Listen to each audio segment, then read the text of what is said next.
GCMS notes. Now, this gives you detailed information regarding what's happening with your application status and the progress within IRCC.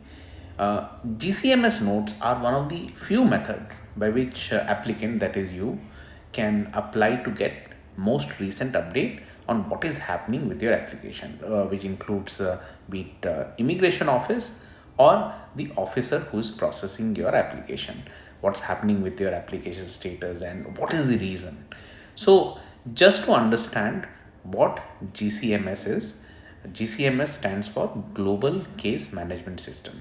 Now this is an information file, okay, where all the information is kept for the applicant, be it temporary residency like visitor visa, study permit, work permit, or permanent residency like express entry, provincial nominee, family sponsorship, and IRCC, that is Immigration, Refugee and Citizenship Canada.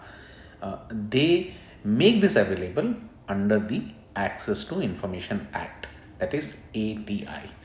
Now, this is an internal system, GCMS. This is an internal system for evaluating and managing the application.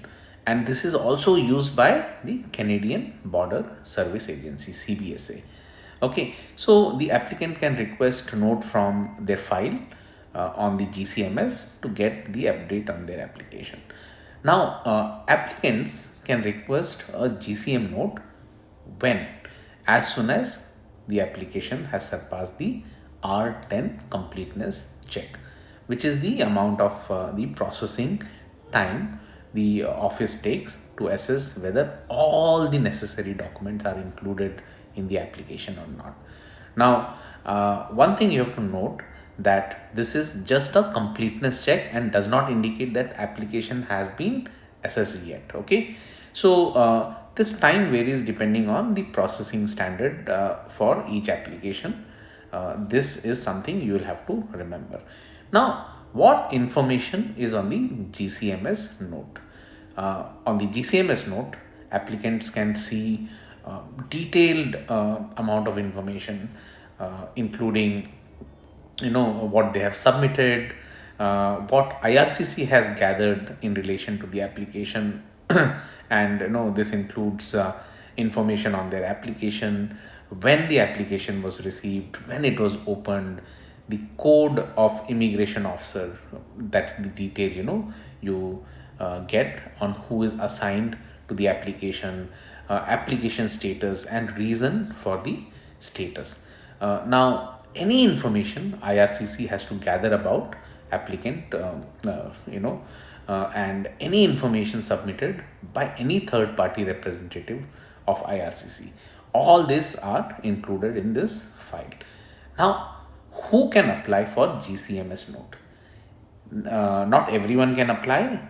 Anyone who has an application with IRCC and CBSA and whose application has passed the R10 completeness stage, which I talked about earlier, can potentially apply for GCMS. One thing to note is to obtain a GCMS note, one must first submit an access to information and privacy, that is ATIP request. Okay, to submit an ATIP request, you have to be either a Canadian citizen or a permanent resident or individual who is residing within Canada. If you're outside Canada, you cannot. And if you're outside, you can still apply for GCMS notes, but through a representative who is either a Canadian citizen or a permanent resident or has a corporation in Canada. Okay, so this representative will apply on your behalf for ATIP and will have to complete the consent for the access to information and personal information request form. How do you obtain a GCMS note? As I mentioned before, the first step is to obtain a GCMS note by filing ATIP with IRCC. This can be applied online or by email. All the relevant links are there in the description. You can check that. Now, to apply, applicant will need their application number and are encouraged to input unique client identifier. You will know this if you have opened your case file, UCI. Okay, so this is one thing. Now there is also a processing fee of 5 Canadian dollar, which again can be paid online. So under this Access to Information Act, all ATIP request to IRCC must be responded within 30 days. So within 30 days you will get a reply.